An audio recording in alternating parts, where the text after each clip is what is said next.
మనం బ్రహ్మ సంహితలో చివరి దాకా వచ్చాం. దాదాపుగా 5 శ్లోకాలు మిగిలినాయి. ఇప్పటి వరకు మనం చూసింది ఏంటంటే బ్రహ్మ ప్రార్థించడం ఏమిటి అంటే, నాకు ఎటువంటి శక్తి లేదు అంటే సృష్టి చేయడానికి, మరియు జ్ఞానం భక్తి ఏమిటి అని ప్రార్థిస్తూ ఆయన్ని అంటే కృష్ణుని కీర్తిస్తూ ఏ విధంగా సృష్టిని కొనసాగించాలని ప్రార్థించినప్పుడు కృష్ణుడు దానికి సమాధానంగా చెప్తాడనమాట. నేను ఇప్పుడు చెప్తాను నీకు ఏ విధంగా ఈ భౌతిక సంసారంలో ఉంటూ భక్తియుక్త సేవ చేస్తూ సంసారానికి బద్ధుడు కాకుండా ఎలాగా కృష్ణ ప్రేమని పొందవచ్చు అనేది ఇప్పుడు కృష్ణుడు చెప్పబోతున్నాడు. 58వ శ్లోకం నుండి, ప్రబుద్ధే జ్ఞాన భక్తిభ్యాం ఆత్మన్యానంద చిన్మయీ ఉదేత్యనుత్తమ భక్తి భగవత్ ప్రేమ లక్షణ. ప్రబుద్ధే జాగృతమైనప్పుడు, జ్ఞాన భక్తిభ్యాం జ్ఞాన మరియు భక్తి మార్గముల ద్వారా, ఆత్మని శుద్ధమైన ఆత్మ, ఆనంద చిత్మయి జ్ఞానానంద భరితమైన, ఉదేతి ఉదయించును, అనుత్తమ శ్రేష్టమైన, భక్తి భక్తి భగవత్ శ్రీకృష్ణుని ఎడ ప్రేమ లక్షణ ప్రేమ లక్షణములు గల. తాత్పర్యము మరియు భాష్యము కృష్ణ కృపామూర్తి శ్రీల భక్తి సిద్ధాంత సరస్వతి గోస్వామి ఠాకూర్ మహారాజ ప్రభుపాద. జ్ఞాన మరియు భక్తి మార్గముల ద్వారా ఆనంద చిన్మయానుభూతి కలిగినప్పుడు, సమస్త జీవులకు సర్వాకర్షకుడైన శ్రీకృష్ణుడి ఎడ భగవత్ ప్రేమ లక్షణమైన సర్వోత్తమ భక్తి జాగృతమగును.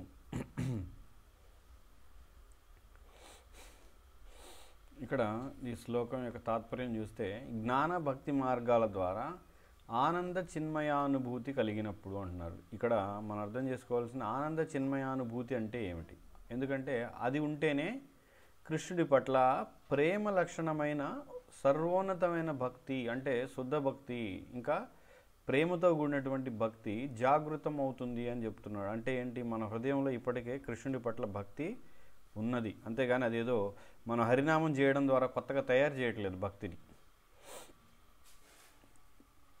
అది జాగృతం అవడానికి జ్ఞాన భక్తి మార్గాల ద్వారా. అంటే ఏంటి, జ్ఞాన మార్గం భక్తి మార్గం వేరు అంటే రెండు వేరు కాదు. భక్తి మార్గమే ఆ భక్తికి సంబంధించిన జ్ఞానము. అంటే భక్తి అంటే ఏంటి, కృష్ణుడి కోసం వండడం, ఆయన కీర్తించడం, ఆయన స్తుతించడం, ఆయన నివేదించిన పదార్థాలని ప్రసాదంగా స్వీకరించడం, ఇవన్నీ భక్తి. కానీ ఈ కార్యాలన్నీ ఏ ఉద్దేశంతో, ఏ విధానం తెలియజేసేది జ్ఞానం. కాబట్టి జ్ఞాన భక్తి మార్గాల ద్వారా అది. కాబట్టి భక్తికి సంబంధించిన జ్ఞానం గురించి చెప్తున్నాను, అంతేగాని జ్ఞాన మార్గం ఒకటి భక్తి మార్గం ఒకటి రెండు వేరు వేరు, రెండిటి ద్వారా రెండు మార్గాలు కావాలని కాదు ఇక్కడ. అది వాటి ద్వారా ఏం రావాలంటున్నారు, ఆనంద చిన్మయానుభూతి అంటే ఏమిటి, నేను ఈ శరీరం కాదు అనే అనుభూతి కలగాలంట. అప్పుడు కృష్ణ ప్రేమ వస్తుందంట. అప్పటి వరకు కృష్ణ ప్రేమ రాదు. అంటే ఏంటి, మనకిప్పుడు నేను ఈ శరీరం కాదు ఆత్మ అనే అనుభూతి మనకు లేదు, కాబట్టి కృష్ణ ప్రేమ మనకు లేదు. మనకి ఎప్పుడైతే అనుభూతి వస్తుందో అప్పుడు కృష్ణ ప్రేమ వస్తుంది. కారణం ఏంటి, అప్పటి వరకు మనం భక్తి మార్గంలోనే ఉంటాం కనుక, కృష్ణనామం కీర్తించడం ఇవన్నీ చేస్తూ ఉంటాం కనుక, అప్పుడు కృష్ణుడి పట్ల ప్రేమతో కూడినటువంటి భక్తి జాగృతం అవుతుంది. అప్పటి వరకు మనకి భక్తి ఉండొచ్చు కానీ ప్రేమ భక్తి కాదు. అది పరమపురుషునితో గల సంబంధ జ్ఞానమే యథార్థ జ్ఞానం. కాబట్టి ఇంకా ఏమిటి, ఈ జ్ఞానం ఏంటి, ఈ భక్తి ఎలా చేయాలి ఏమిటి అనేది సంబంధం కూడా, కృష్ణుడితో మనకున్న సంబంధం ఏదైతే ఉందో అది కూడా అదే యథార్థమైన జ్ఞానం అని కూడా ఇక్కడ చెప్తున్నారు. చిత్శక్తి, అచిత్ శక్తి మరియు శ్రీకృష్ణుడు అను ఈ మూడింటి పరస్పర సంబంధమును గూర్చిన జ్ఞానం యథార్థ జ్ఞానం. ఇంకా యథార్థ జ్ఞానం, ఇక్కడ జ్ఞానం భక్తి మార్గం అన్నాడు. ఆ జ్ఞానం అంటే ఏంటో చెప్తున్నారు. ఏమిటి, అచిత్ అంటే ఈ యొక్క భౌతిక శక్తి, చిత్ శక్తి అంటే ఆధ్యాత్మిక శక్తి, మరియు కృష్ణుడు మూడింటికి సంబంధించిన పరిపూర్ణమైన, ఈ మూడింటికి సంబంధించిన పరిపూర్ణ జ్ఞానం అంటే మనకి ఎంతైతే అవసరమో ఇదేం తెలుసుకోవడం ద్వారా కృష్ణుని ప్రేమను పొందుతామో అది పరిపూర్ణ జ్ఞానం. ఆ పరిపూర్ణ జ్ఞానాన్ని మనం పొందినప్పుడు, ఆ జ్ఞానాన్ని పొంది సాధన అభ్యాసం ద్వారా మనం ఏమవుతుంది, మనకి ఈ యొక్క చిన్మయానుభూతి కలుగుతుంది. ఎప్పుడైతే ఈ చిన్మయానుభూతి కలుగుతుందో అప్పుడు మనం భక్తి మార్గంలో ఉంటాం కనుక ఇక ప్రేమ భక్తి అనేది ఉదయించడం చాలా త్వరగా ఉదయిస్తుంది. మనం పూర్వం కూడా చెప్పుకున్నాం ఏంటి, ఇక్కడ భక్తిలో 9 దశలు ఉన్నాయి. కనీసం నిష్ఠ రుచి రానిదే రాగానుగ భక్తి మొదలవదు. రాగానుగ భక్తి మొదలైన వెంటనే కూడా ప్రేమ రావాలని లేదు. రాగానుగ భక్తి చేస్తూ చేస్తూ ఉంటే పరిపూర్ణంగా, అంటే ఏదైతే ఒక పుష్పం ఉదయించడం అంటే పుష్పం మొగ్గ అవడం ఏదైతే ఉందో అది రాగానుగ భక్తి.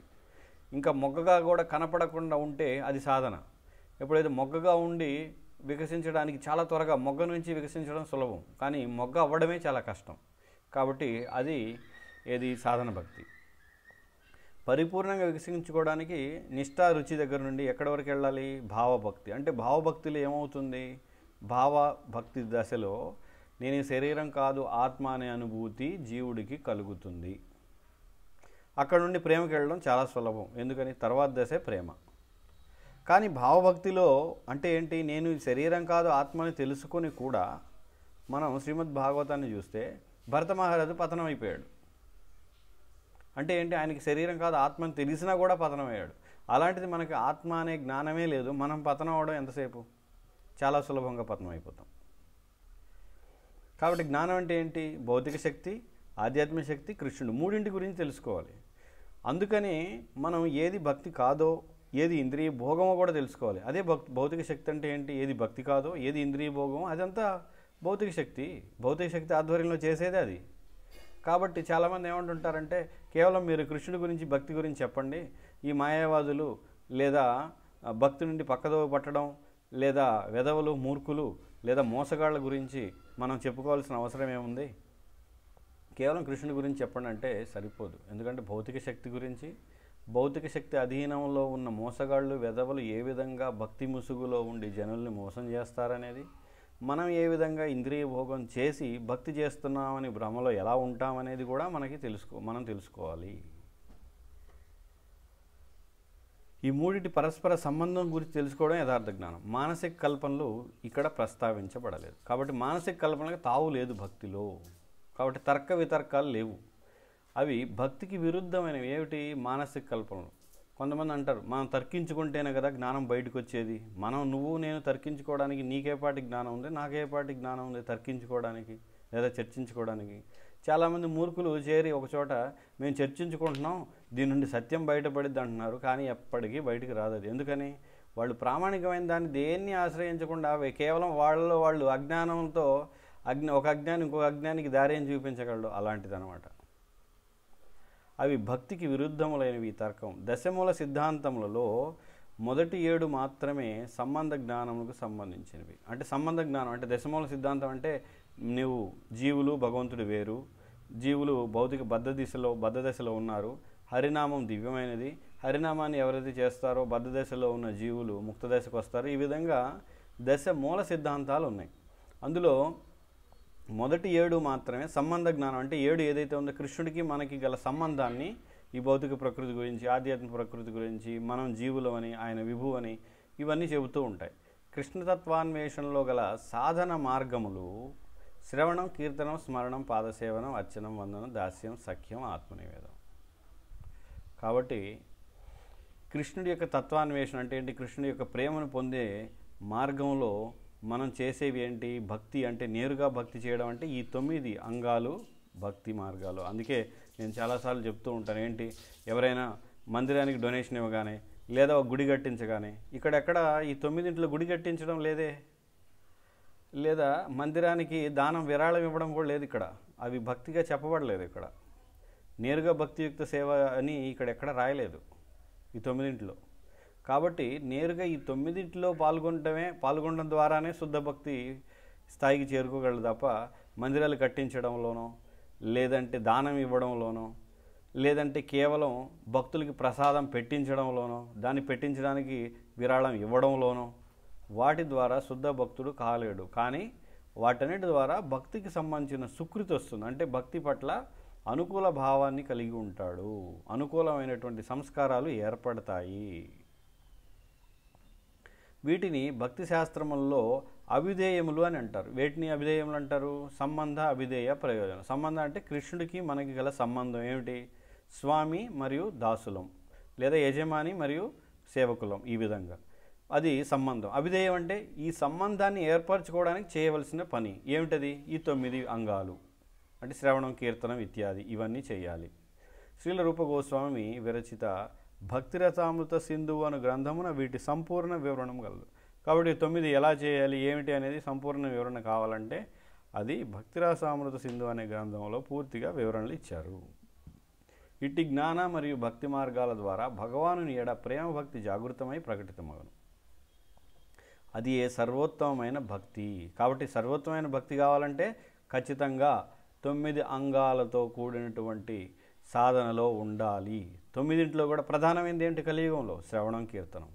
ఇది లేకుండా కేవలం దానం ఇచ్చాను, విరాళం ఇచ్చాను, మందిరాలు కట్టించాను. చాలామంది మా భక్తులు పాదయాత్ర మా ఇంటికి వచ్చింది, ఎద్దులు మా ఇంట్లో ఉన్నాయి, లేదా అది జరిగింది, ఇది జరిగింది, మేము అది చేసాం, ఇది చేసాం, లేదా భక్తులు వచ్చినప్పుడు మేము విరాళం ఇచ్చాము, వాళ్ళకి విడిది ఏర్పాటు చేసాం, ఎన్నో రకాలుగా వాళ్ళ దగ్గర ఉన్నాం, వాళ్ళతో తిరిగాం, వాళ్ళతో కీర్తన చేసాం ఒకసారి.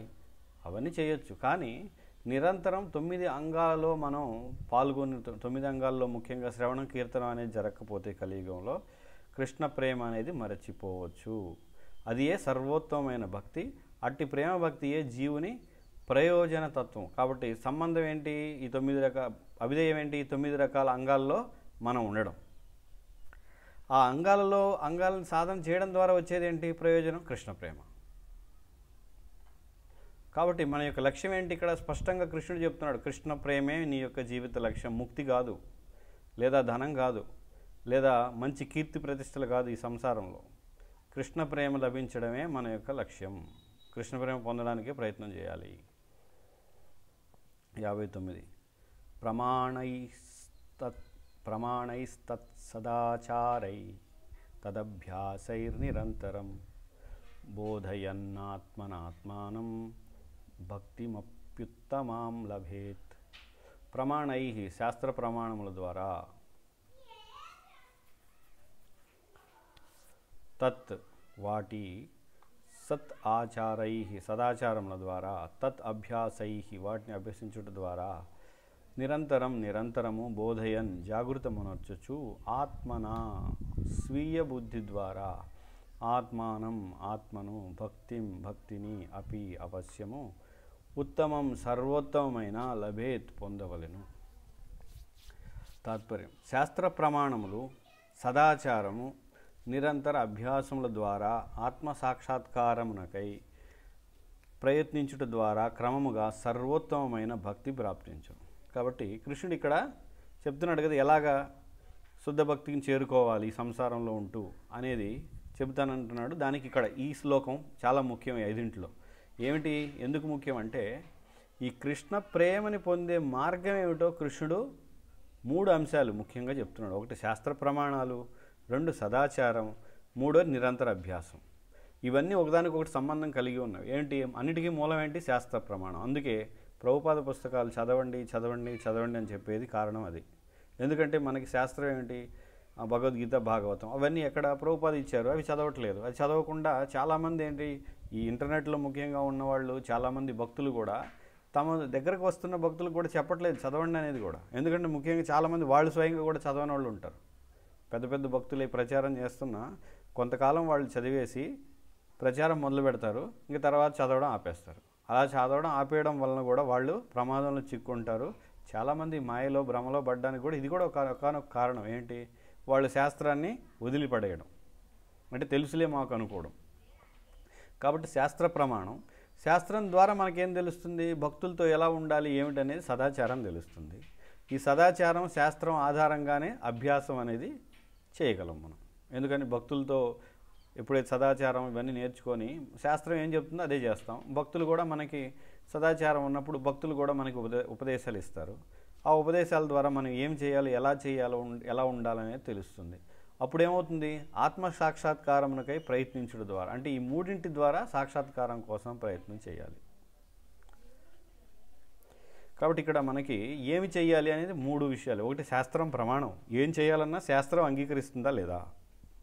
తర్వాత సదాచారం, అంటే భక్తులతోటి. సదాచారం అంటే మనం సదాచారం ఏముండదు, ఎవరికి వాళ్ళకి ఏముండదు, అంటే వాళ్ళకి కూడా ఉంటుంది కొన్ని. సదాచారం అంటే మంచి ఆచారం. ఉదాహరణకి మనకి ఏముంటుంది అంటే తిలకం ఎలా పెట్టుకోవాలి, ఎలా కూర్చోవాలి, ఎలా తినాలి, ఎలా మాట్లాడాలి, ఎలా సంసారం అంటే భార్య బిడ్డలతోటి ఎలా ఉండాలి, ఇవన్నీ మనకి. అంతకంటే ముఖ్యమైనది ఏంటంటే ఇతర భక్తులతోటి చాలా ముఖ్యమైనది అనమాట. ఇతర భక్తులతో చేసే వ్యవహారం రెండు సదాచారమే. అంటే ఇతరులతో చేసేది, మనకి మనంగా చేసేది.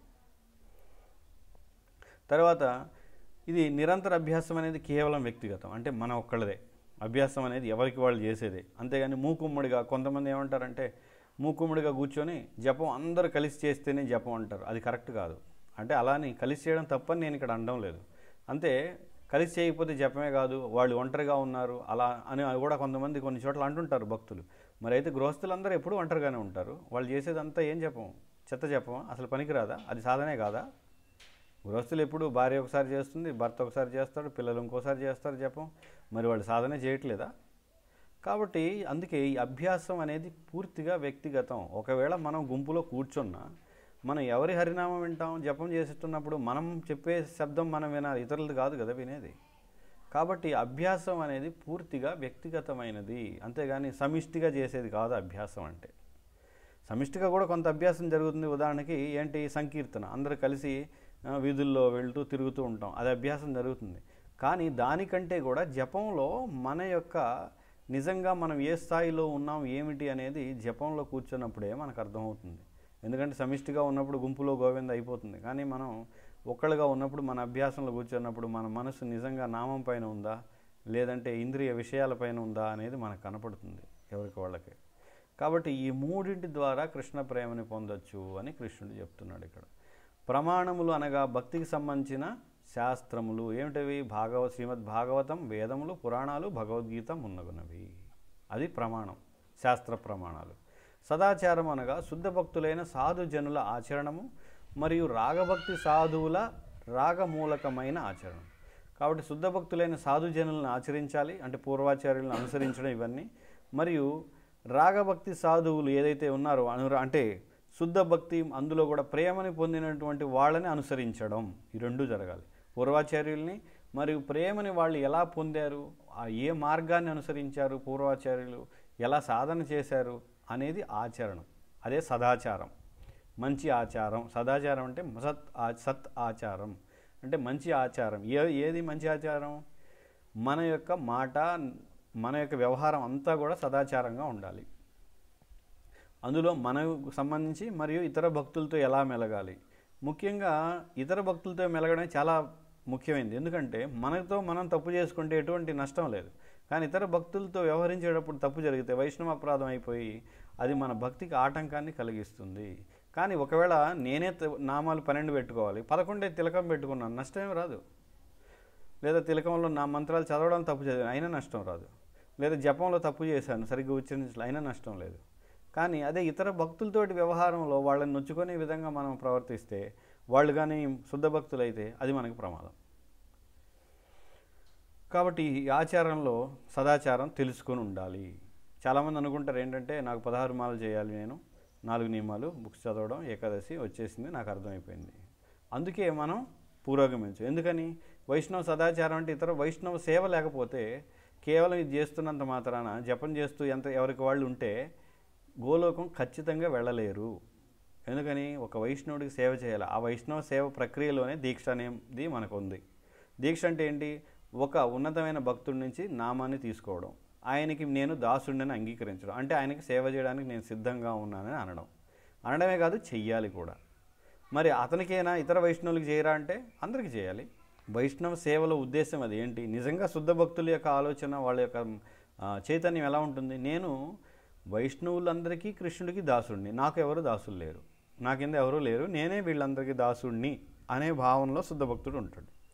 కాబట్టి మరి ఆ శుద్ధ భక్తుడికి నాకంటే తక్కువ ఒక భక్తుడు ఉన్నాడనే ఆలోచన ఉండదట. ఇక అది సదాచారం. అభ్యాసము అనగా శాస్త్రోక్తములైన దశమూల సిద్ధాంతములను తెలుసుకోండి. అభ్యాసం అంటే ఏంటి? దశమూల సిద్ధాంతాన్ని తెలుసుకొని దాన్ని ఆచరణలో పెట్టడం, వాటిలో నిర్దేశింపబడిన హరినామ రూప గుణ లీలను గ్రహించుట, పిమ్మట వాటిని నిరంతరం అభ్యసించుట, ఇదే అభ్యాసం అంటే. దశమూల సిద్ధాంతాలు ఏమిటి? నేను శరీరం కాదు, భగవద్గీత అంతా కూడా దశమూల సిద్ధాంతాలు అన్నీ ఉన్నాయి. శరీరం కాదు, ఆత్మని, మన కర్మ ఉంది, కృష్ణుడు దివ్యమైన వాడు, మనం ఆయన దాసులం, ఈ విధంగా ఇవే దశమూల సిద్ధాంతాలు అంటే, వేరే ఏం కాదు. ఇంకా నామరూప గుణలీలని గ్రహించి అర్థం చేసుకొని వాటిని సాధన చెయ్యాలి. ఏది? ఉదయం బ్రహ్మముహూర్తం లెగవడం, మంగళారతి, హరినామం చేయడం, భాగవతం వినడం, భక్తులకు సేవ చేయడం, ఈ విధంగా ఆధ్యాత్మిక దీక్ష గ్రహించడం, ఇవన్నీ. ఇందులో శాస్త్రాధ్యయనము, సాధు సాంగత్యము మిక్కిలి ప్రధానమైనవి. చూసారా? ముఖ్యమైనవి అంటే శాస్త్ర అధ్యయనం అంటే శాస్త్రాన్ని చదవడం, తర్వాత సాధు సాంగత్యం అంటే సాధు సాంగత్యం అంటే ఏంటి? వాళ్ళ నుంచి వినడం, వాళ్ళకి సేవ చేయడం సాంగత్యం అంటే. అంతేగాని సేవ చేయడం ఒక్కటే సాంగత్యం కాదు, లేదా వాళ్ళతో ఊరికే గడపడం, వాళ్ళతో కలిసి ప్రయాణం చేయడం, కలిసి తినడం సాంగత్యం కాదు. అవన్నీ చెయ్యాలి, దాంతోపాటు వాళ్ళు చెప్పింది వినాలి, విన్నది ఆచరణలో పెట్టాలి, అది సాంగత్యం అవుతుంది. సదాచారములతో కూడిన హరినామ సేవల వలన దశవిధములైన నామాపరాధములు తొలగిపోను. ఇప్పుడే చెప్పుకున్నాం కదా, సదాచారం లేకపోతే అపరాధం చేస్తాం, అపరాధం చేస్తే పతనం అవుతాం. కాబట్టి సదాచారం చాలా ముఖ్యమైనది. సాధువుల అపరాధ శూన్యమైన నామసేవను అనుసరించుటే అభ్యాసం అనబడును. అభ్యాసం అంటే ఏంటి? అపరాధం లేకుండా సాధువుల్ని మరియు హరినామాన్ని సేవించాలి. కేవలం హరినామాన్ని సేవించినా కూడా కృష్ణ ప్రేమ రాదు. ఎందుకని? హరినామం ఎందుకు చేస్తున్నాం? కృష్ణుడి సేవలో మనం ఉండాలని. మన నిజంగా కృష్ణుడి సేవ ఎలా వస్తుంది? భక్తులు వైష్ణవుల ద్వారా, వైష్ణవులకి సేవించడం ద్వారా కృష్ణుడిని సేవిస్తాం తప్ప నేరుగా కృష్ణుడు వచ్చి నేను వచ్చాను కృష్ణుడిని, నువ్వు నాకు సేవ చేయి, నువ్వు నా సేవగా అడిగావు కదా అని ఎప్పుడు కూడా మన ఎదుటి కృష్ణుడు రాడు నేరుగా. ఈ విధముగా నిరంతర అభ్యాసం ద్వారా హృదయమునందు ప్రేమ భక్తి ప్రకటితమగును. కానీ కొంతమంది ఈ విధంగా వైష్ణవ సేవ పేరుతోటి దుర్వినియోగం చేస్తారు. ఏంటి? వాళ్ళకున్న అధికారాన్ని. ఉదాహరణకి ఒక వ్యక్తి శిక్షణ ఇస్తున్నాడు భక్తులకి, అతనికి ఒక అధికారం వస్తుంది. ఏంటి? నేను శిక్షా గురువునని. ఆ అధికారాన్ని ఎలా దుర్వినియోగం చేస్తాడు? వాడి స్వార్థం కోసం కూడా వాడుకునే వాళ్ళు ఉంటారు. ఈ విషయంలో మనం జాగ్రత్తగా ఉండాలంటే శాస్త్రం మనకు తెలిసి ఉండాలి.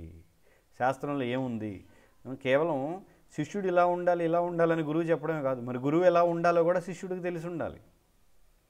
అది తెలిసి ఉండాలంటే కనీస శాస్త్ర జ్ఞానం అనేది ఉండాలి. తెలిసి ప్రమాణం ఏంటి, గురువుకి ప్రమాణం ఏంటి, శిష్యుడికి ప్రమాణం ఏంటి, ఎలా ఉంటే గురువు, ఎలా ఉంటే శిష్యుడు, రెండూ ఉండాలి. అంతేగాని కేవలం వాళ్ళ స్వార్థం కోసం ఇది నువ్వు శిష్యుడివి ఇలా ఉండాలి అలా ఉండాలని శాసిస్తూ నేను నీ యొక్క ఉన్నతి కోసం ఈ విధంగా చెప్తున్నానని శాసనాలు చేయడం మంచిది కాదు. ఇది నిరంతర అభ్యాసములకు ఫలం. ఏది నిరంతర అభ్యాసానికి ఫలం? కృష్ణ ప్రేమ. ఏ విధంగా? అపరాధాలు లేకుండా చేసేటువంటి అభ్యాసం ద్వారానే కృష్ణ ప్రేమ వస్తుంది. కాబట్టి కనుక ఏ అపరాధం చేసినా అది మళ్ళీ కృష్ణ ప్రేమ లభించదు. 60వ శ్లోకం. యస్యా శ్రేయస్కరం నాస్తి యయా నిర్వృతి మాప్నుయాత్ యా సాధయతి మామేవ భక్తిం తామేవ సాధయేత్. యస్యాహ దానికంటేను శ్రేయస్కరం, శ్రేయస్కరమైనది నా అస్తి లేదో, యయా దేని చేత, నిర్వృతిం పరమానందమును, ఆప్నుయాత్ పొందును, యా ఏది, సాధయతి చేర్చును, మాం ఏవ నున్నే, భక్తిం ప్రేమ భక్తిని, తాం ఏవ ఆ భక్తిని, సాధయేత్ సాధన చేయవలెను. సాధన భక్తి అన్నది ప్రేమ భక్తిని సిద్ధింపజేయను. దానికంటేనూ అధికమైన శ్రేయస్కర మార్గం మరొకటి లేదు. దాని ద్వారా పరమానంద ప్రాప్తి కలుగును, తద్వారా నా వద్దకు చేర్చుటకు అది పరమ సాధనమగును. కావున అట్టి నా ప్రేమ భక్తినే జీవిత లక్ష్యముగా సాధన చేయవలను. కృష్ణుడు స్వయంగా చెప్తున్నాడు ఇక్కడ. ఏమిటి? ప్రేమ భక్తే జీవిత లక్ష్యంగా చేసుకుని మనం సాధన చెయ్యాలి. మనం ఇక్కడ సమస్య ఏంటంటే, మనం అందరం కొత్తగా ఉన్నప్పుడు, మందిరానికి వచ్చినప్పుడు, కొత్తగా 16 మాలలో దీక్ష తీసుకున్నప్పుడు లక్ష్యం అదే ఉంటుంది. కానీ కొన్ని రోజుల తర్వాత ఆ లక్ష్యం తొలగిపోయి నేను ఒక సీనియర్ భక్తుడిని అయిపోయి, నేను ఒక పెద్ద భక్తుడిని, మహాభక్తుడిని, మహాపురుషుణ్ణి, తర్వాత కృష్ణుడితో సమానం, తర్వాత కృష్ణుడి కంటే పెద్దవాడిని, కాబట్టి అందరూ నాకు దండలు వేయాలి, నన్ను కీర్తించాలి, నన్నే పొగడాలి అనేటువంటి మిథ్యాహంకారాల్లోకి మనమే తెలియకుండా మాయ మనల్ని గురి చేస్తుంది. ఎందుకంటే మాయ యొక్క పని ఏంటి? మనల్ని పరీక్షించడం. వీడికి ఇంకేమైనా కోరిక ఉందా అని. ఆ పరీక్షలో భాగంగా ఖచ్చితంగా ఇది నేను చెప్పడమే కాదు, ప్రతి భక్తుడికి అందమైన స్త్రీలను ఇస్తుంది, కీర్తిని ఇస్తుంది, ధనాన్ని ఇస్తుంది, ఇంద్రియ భోగాన్ని ఇస్తుంది. మాయ ఏది వీడికి కావాలో చూద్దాం అని మాయ పరీక్ష చేస్తుంది ఖచ్చితంగా. ఆ పరీక్ష లేకుండా వదలదు జీవుడిని ఇక్కడ నుండి. కాబట్టి ఇవన్నీ మనకి మార్గంలో వస్తాయి. దీక్ష తీసుకున్న తర్వాత బ్రహ్మచారికి కానీ, సన్యాసికి కానీ, గృహస్థుకి కానీ, అది మాతాజీలైనా ప్రభుజీలైనా ఎవరికైనా ఇవన్నీ మార్గ మధ్యంలో అడ్డుపడతాయి. కానీ వాటికి ప్రలోభానికి గురవ్వకుండా ఉండాలంటే మనం ఎంతో వినయంగా, ముఖ్యంగా సాధువుల యొక్క అనుగత్యంలో, అంటే వాళ్ళ యొక్క శిక్షణలో, ఉన్నత భక్తుల యొక్క శిక్షణ, వాళ్ళ యొక్క ఉపదేశాలను అనుసరించడం చాలా ముఖ్యం. ముందర చెప్పుకున్నాం కదా, మార్గం ఏమిటి? ప్రమాణం ఉండాలి, సదాచారం ఉండాలి, అభ్యాసం ఉండాలి. మనం ఏం చేస్తాం? అభ్యాసం కూడా సరిగ్గా ఉండదు, సదాచారం ఉండదు, ప్రమాణం ఉండదు. ఎందుకని? మనం సీనియర్ అయిపోతాం కదా. కాబట్టి మనం ఏం చెప్తే అదే ప్రమాణం. మనం కీర్తించడమే వాళ్ళ యొక్క ధర్మం, మిగతా భక్తుల ధర్మం. కాబట్టి మనల్ని గౌరవించకపోతే వాళ్ళు గోలోకం వెళ్ళలేరు. ఈ భావంలోకి వెళ్ళిపోతాం. ఎందుకని? మనం గోలోకం యొక్క తాళాలు, గోలోకం ఎంట్రన్స్ కీస్ మన దగ్గర, తాళాలు మన దగ్గర ఉన్నాయి. ఎందుకంటే మనమే వెళ్తాం. కాబట్టి మనం కూడా వాళ్ళని తీసుకెళ్లాలంటే వాళ్ళు నన్ను కీర్తించాలి, నన్ను పొగడాలి, అని చేయాలనేటువంటి భావనలో పడిపోతాం. అది చాలా పెద్ద వల అన్నమాట భక్తుడికి, సాధకులకి ముఖ్యంగా. కాబట్టి ఈ విషయంలో చాలా జాగ్రత్తగా ఉండాలి. ఎంత జాగ్రత్తగా ఉన్నా ప్రతి ఒక్కడూ పడిపోతుంటాడు. మనం అందరం దానికి లోబడే ఉన్నాం, కానీ దానికి అతీతంగా ఎవరం లేవు. కనుకని అటువంటి వాటిని దాటించడానికి కృష్ణుడు ఏమంటున్నాడు? మామేవ ఏ ప్రపద్యంతే మాయామేతాం. ఈ మాయను నేను దాటిస్తాను, నువ్వు దాటడం లేదు. మనం అనుకోకూడదు నేను దాటగలను. అనుకుంటే ఎవరు అనుకుంటారో నేను దాటగలను, వాళ్ళందరూ మూర్ఖులే. ఎందుకంటే మన శక్తికి చాలదు ఈ మాయను దాటడానికి. కనుక ఏమంటున్నారు? ఈ సాధన భక్తి ద్వారా ప్రేమ భక్తి వస్తుందంట. అంతకంటే గొప్పది ఏది లేదంట. ఈ ప్రేమ భక్తికి మించింది ఏది లేదు. కనుకనే కృష్ణుడు ఏమంటున్నాడు? జీవిత లక్ష్యంగా ప్రేమ భక్తినే చేసుకొని జీవిత లక్ష్యంగా నువ్వు సాధన చేయాలి. కానీ మనం ఏం చేస్తాం? నువ్వు భక్తి చేస్తున్నావు, స్వామి నాకు మా అమ్మాయికి పెళ్లి చేయించు, మా అబ్బాయికి వీసా రప్పించు, మా అబ్బాయికి పిల్లలు లేరు, పిల్లలు కావాలి. ఇవన్నీ తుచ్చమైనవి. ఎందుకని? ఇవి ఏవి కూడా మనతో రావు. ఎవరు మన వాళ్ళు కాదు. చివరికి నా శరీరమే నాది కానప్పుడు నా కూతురికి, మా కొడుకే వీసా ఏంటి, పిల్లలేంటి? అదంతా ఎంత భ్రమది, ఎంత మాయ. కానీ అదేంటి, ఇలా చెప్పగానే చాలామంది దూరంగా వెళ్ళిపోతారు. ఇంకా భక్తి కూడా మాకు వద్దులే, ఎందుకంటే ధనం లేకుండా, పిల్లలు లేకుండా, భార్య లేకుండా ఎవరుండగలరు అని అనుకునే వాళ్ళకి భక్తి లభించదు. ఎందుకంటే భక్తి కావాలంటే ఈ సంసారంలోని విషయాలన్నీ వదిలేసి కేవలం కృష్ణ ప్రేమ మాత్రమే లక్ష్యంగా ఉండాలి అని కృష్ణుడు ఇక్కడ చెప్తున్నాడు. జీవునకు ప్రేమ భక్తి కంటే శ్రేయస్కరమైనది మరొకటి లేదు. దీనివలన పరమానంద అనుభవము కలుగును. పరమానందం అంటే ఏంటి? ఇంకా అంతకు మించి ఆనందం ఉండదంట. ఆనందం వేరు, పరమానందం. పరమానందం అంటే చాలా ఉన్నతమైనది. ఇంకా అంతకు మించి ఆనందం జీవికి కలగదు. అటువంటి ఆనందం వస్తుంది. ప్రేమభక్తి ద్వారానే శ్రీకృష్ణుని చరణకమలములు ప్రాప్తించును.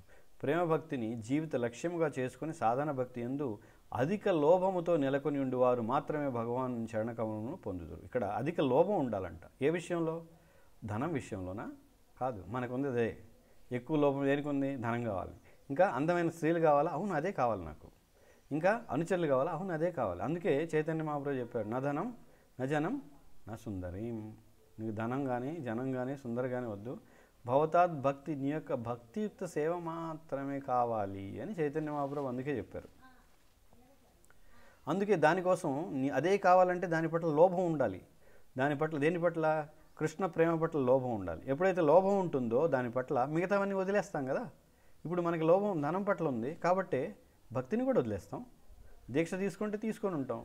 16 చేయాలి, తూతు మంత్రంగా చేసేస్తాం. 16 కంప్లీట్ అయింది. ఏకాదశి చేశాను, కానీ రోజుకి 3 పూటలు తిన్నాను.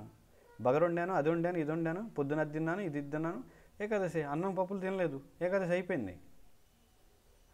అంటే పేరుకు మాత్రమే తూతూ మంత్రం కానించేసి లోభం లేదు అందులో. కృష్ణ ప్రేమ కావాలని లోభం లేదు. అలా ఉంటే ఏమవుతుంది? ఏకాదశి వస్తుంది కాబట్టి అన్ని పనులు చేయను, కూర్చొని జపం చేస్తాను, శ్రద్ధగా వింటాను, ఎక్కువ నేను తిన్నాను. ఒక పూట ఏదో పళ్ళో పాలో ఏదో తింటాను, నాకు దాంతో సరిపోతుంది. ఎక్కువ మనసు కృష్ణ యొక్క నామం పైన ఉంచాలి, కీర్తన పైన ఉంచాలి, అది చేస్తాను. అలా ఉండదే. కాబట్టి ఆ లోభం లేకపోతే కృష్ణుని చరణ కమలాలు పొందలేరు. తత్ర మూలం ఏకం లౌల్యం అని ప్రభుపాద కూడా చెప్తారు. ఏంటి? కృష్ణుని ప్రేమ పొందడానికి లౌల్యం అంటే విపరీతమైన కోరిక, లోభత్వం ఉండాలి. కృష్ణుడి ప్రేమ కావాలని లోభి అయిపోవాలి. అంటే కృష్ణుడి సేవ కోసం మిగతా అన్నింటినీ వదిలేసి చివరికి తనకున్న ధనాన్ని, ధాన్యాన్ని, ఐశ్వర్యాన్ని, కీర్తి ప్రతిష్టలను అన్నింటినీ కూడా వదిలేసి కృష్ణ ప్రేమ కోసం ఎవరైతే లోభం కలిగి ఉంటారో వాళ్ళకే లభిస్తుంది. ఇతరులు ఎవరిను అటు లక్ష్యమును పొందజాలరు. అంత లోభం లేకపోతే కృష్ణ ప్రేమ లభించదు. హరే కృష్ణ. హరే కృష్ణ కృష్ణ కృష్ణ హరే హరే, హరే రామ రామ రామ హరే హరే. నాకు తెలిసి ఎవరు ఏం అడగడం లేదు కాబట్టి ఇంతటితో ఇది ముగిద్దాం. హరే కృష్ణ. శ్రీ బ్రహ్మ సంహిత की जय, శ్రీల భక్తి సిద్ధాంత సరస్వతి ఠాకూర్ की जय, శ్రీల ప్రభుపాద की जय.